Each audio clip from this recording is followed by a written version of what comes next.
Vítajte. Dnes sa ponoríme do sveta látok, o ktorých sa dosť hovorí, hlavne v súvislosti s dlhovekosťou, výkonom, možno aj myslením. Áno, je to fascinujúca oblasť. Máme tu k dispozícii prehľad rôznych výskumov, sú tam veci experimentálne, ale aj známejšie látky. Presne. Cieľom je tak nejako zorientovať sa. Čo to robí? Ako sa to používa? Dajú sa kombinovať? Dobre, tak poďme sa na to pozrieť. Určite. Pozrieme sa na tie mechanizmy, ako vlastne fungujú, aké sú tam prínosy, ale aj, na čo si dať pozor, vedlejšie účinky a tak. Jasné. Je dôležité vyťahnuť tie kľúčové poznatky z toho, čo máme, zasadiť to do kontextu. Fajn. Tak začníme to dlhovekosťou. Tam sa často spomína rapamycín. Áno, rapamycín. Základ je, že blokuje takú dráhu mTOR však? Presne, inhibitor mTOR. To je centrálny regulátor bunkového rastu, metabolizmu. Čiže akoby to bunky prepne do, úsporného režimu, údržba. Dá sa to tak povedať, áno. Spomalí delenie, podporí opravné mechanizmy. Vo výskumoch sa často uvádza také prerušované dávkovanie, povedzme 5 až 7 mg raz týždne. To je typické. A výsledky? Na zvieratách to vyzerá na predĺženie života. Dúfa sa aj v oddialenie chorôb, starnutia u ľudí. Potenciál tam je áno. Ale spomínajú sa aj vedľajšie účinky, napríklad afty v ústach. Áno, tie afty sú zaujímavé. Naznačujú, že to pôsobí na celý systém, nielen lokálne. A čo je možná ešte také pútavejšie, je možná súhra rapamycínu s metformínom. Presne, metformín, to je známy liek na cukrovku. A zdá sa, že by mohol zmierňovať niektoré vedľajšie účinky rapamycínu, hlavne tie metabolické. Aha, takže synergia. A ako funguje samotný metformín? Ten ide cez inú dráhu.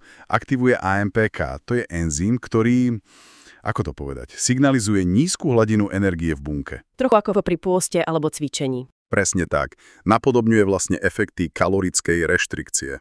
A dávkovanie. Pri diabete viem, že sú to vyššie dávky. Áno, bežne 1500 až 2000 mg denne. A podobné dávky sa skúmajú aj v kontexte dlhovekosti. Má aj iné ochranné účinky, nielen na cukor. Zdá sa, že áno, ale treba myslieť aj na možné tráviace ťažkosti. A pri dlhodobom užívaní pozor na hladinu vitamínu B12. Rozumiem. Tak poďme od buniek k riadiacemu centru, k mozgu.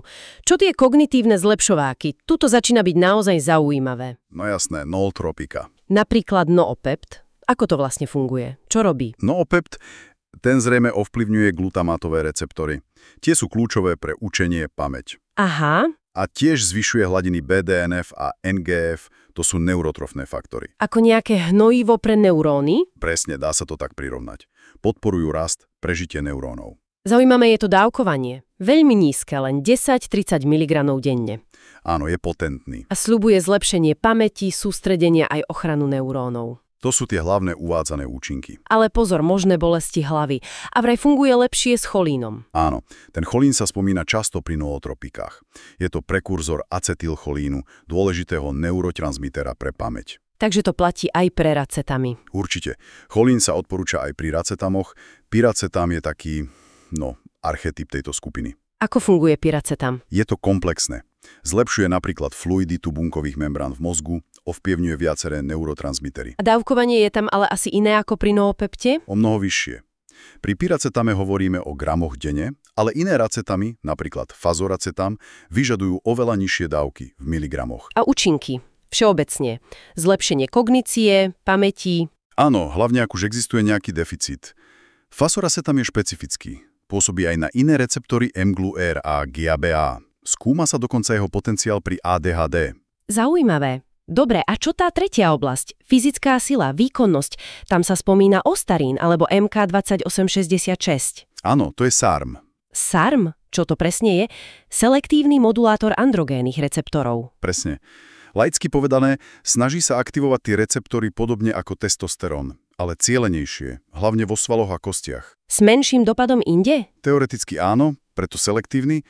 Cieľom je minimalizovať vedlejšie účinky typické pre steroidy. Aké dávky sa používajú vo fitness komunite? Pohybuje sa to zvyčajne okolo 10 až 25 mg denne. A čo sa od toho čaká? Svaly sila? Nárast svalovej hmoty, sily a tiež ochrana svalov, napríklad pri kalorickom deficite. Pri diete. Ale asi to nebude úplne bez rizika. Určite nie. Aj ostarín má svoje riziká. Môže potláčať vlastnú produkciu testosterónu, Aha, môže dojsť k miernemu zvýšeniu pečeňových enzymov, zníženiu HDL cholesterolu, toho dobrého. takže opatrnosť je na mieste. Jednoznačne. Aj keď sa považuje za bezpečnejšie ako klasické anabolika, rizika tu stále sú. V zdrojoch sa spomína aj kombinácia z MK667, ibutamoren. Áno, to je celkom populárna kombinácia. MK667 funguje ale úplne inak. Ako? Je to sekretagóg rastového hormónu. Čiže nepriamo stimuluje telo, aby si samo produkovalo viac rastového hormónu. GH a tiež IGF-1. A to má aké prínosy? Podobné ako ostarín. Čiastočne. Podpora svalového rastu, regenerácie, hustoty kostí. Ale aj zlepšenie spánku sa uvádza. Znie to dobre, ale hádam aj tam sú nejaké ale. Samozrejme. Veľmi častý vedľajší účinok je výrazne zvýšená chuť do jedla. Môže dôjsť aj k zadržiavaní vody, zníženiu citlivosti na inzulín pri dlhodobom užívaní. Takže keď to zhrnieme, prešli sme si naozaj pestrú škálu látok. Veru, áno. Od takých, čo idú po základných procesoch starnutia, ako mTOR a AMPK, cez tie, čo sľubujú bystrejšiu myseľ cez neurotrofíny. Nootropíny, racetami. Až po tie selektívne modulátory a stimulanty rastového hormónu pre fyzický výkon. SARMy, MK677. Je to naozaj široké spektrum. Čo to teba všetko znamená pre nás? No práve tá rozmanitosť a ten potenciál nás privádzajú k takej záverečnej myšlienke. Aj ten materiál, z ktorého čerpame, to zdôrazňuje. A to je? Že mnohé tieto látky sú stále, povedzme, experimentálne. Alebo vo fáze výskumu. Ich dlhodobá bezpečnosť často nie je úplne známa. Takže treba byť opatrný. Rozhodne. A toto vyvoláva takú dôležitú otázku na zamyslenie, ako vlastne môže jednotlivec rozumne zvážiť tie potenciálne lákavé prínosy Jasne. oproti tým neistotám a rizikám, ktoré plynú z ich, povedzme, experimentálnej povahy. Hlavne keď sa bavíme o dlhodobom používaní. Ako to vyvážiť?